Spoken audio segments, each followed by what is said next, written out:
ঘ্রাণেই যদি হয় অর্ধভোজন আর বাকিটা যদি চোখে দেখে চেখে দেখতে হয়, তাহলে রাজধানী থেকে একটু দূরে সবুজ ঘেরা জনপদ কাপাসিয়ার টোকবাজারে যেতে হবে। খাবার তো অনেক দোকানেই পাওয়া যায়, কিন্তু সেটা যদি রসনায় আলাদা তৃপ্তি আর রুচি আনে, তখন নিজ গুণেই তা জনপ্রিয় হয়ে যায়। দূর গ্রামের এক অখ্যাত হোটেলের এত খ্যাতি কেন করছি সেটা এখন বলছি। হাতের বাটা মশলা দিয়ে মাটির চুলায় ভোর থেকে সন্ধ্যা অবধি এখানে সব রান্না হয় ঘরের বৌঝিদের হাতে। 10 জন মহিলা কাজ করে। সকাল 7টা থেকে রান্না হয়, 8টা থেকে খাওয়া দাওয়া হয়, এরপর রাত 11টা পর্যন্ত চলে। রান্না না খাওয়া দাওয়া? রান্না চলে। বাসি খাবার শব্দটির বালাই নেই, আর স্বাদ ভালোই লাগলো, বাড়ির চেয়ে ভালো লাগলো। কোন খাবারটা এখানকার সবচেয়ে বেশি পছন্দ করেন? এখান থেকে আপনার দেখা গেছে ওই যে শোল মাছ, চিংড়ি মাছ, ভর্তা, এগুলো পাওয়াতে ভালো লাগে। আপনার এই হোটেলের সবচেয়ে পছন্দ কি?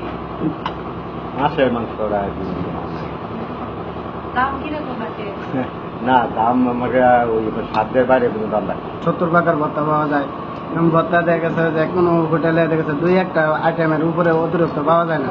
মালয়েশিয়াতে ব্যবসায়িক কাজে যে নিরিবিলি কথা শুনলাম যে এটা খুব ভালো রেস্টুরেন্ট, সুস্বাদু খাবার। আমি আমেরিকাতে, কানাডাতে এরকম হোটেল দেখেছি যে মফস্বল এলাকাতে আছে।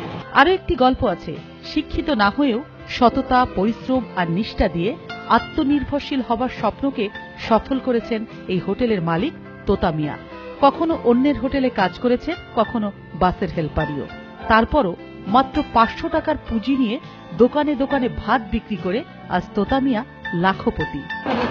একটা ছোট ক্যান্টিন নিলাম বাজারে, এই ক্যান্টিন থেকে শুরু। আমরা শুক্র শনিবার 100 উপরে করে আইটেম, আপনি নর্মাল হলে 100 আইটেম মুখে মুখে জনপ্রিয় হওয়া এই হোটেলে দেশ বিদেশ থেকে আসা মানুষ প্রতিদিনই ভিড় বাড়াচ্ছেন। শিক্ষিত না হয়েও নিজের অধ্যাবসায়ে প্রতিষ্ঠিত তোতা মিয়া এখন এলাকার একজন দানশীল সংগঠক। উপার্জনের বেশিরভাগই এলাকার স্কুল, মাদ্রাসা আর মেয়েদের খেলাধুলার উন্নয়নে দান করে অনন্য উদাহরণ সৃষ্টি করলেন তোতা মিয়া। সোমা ইসলাম, চ্যানেল আই, ঢাকা।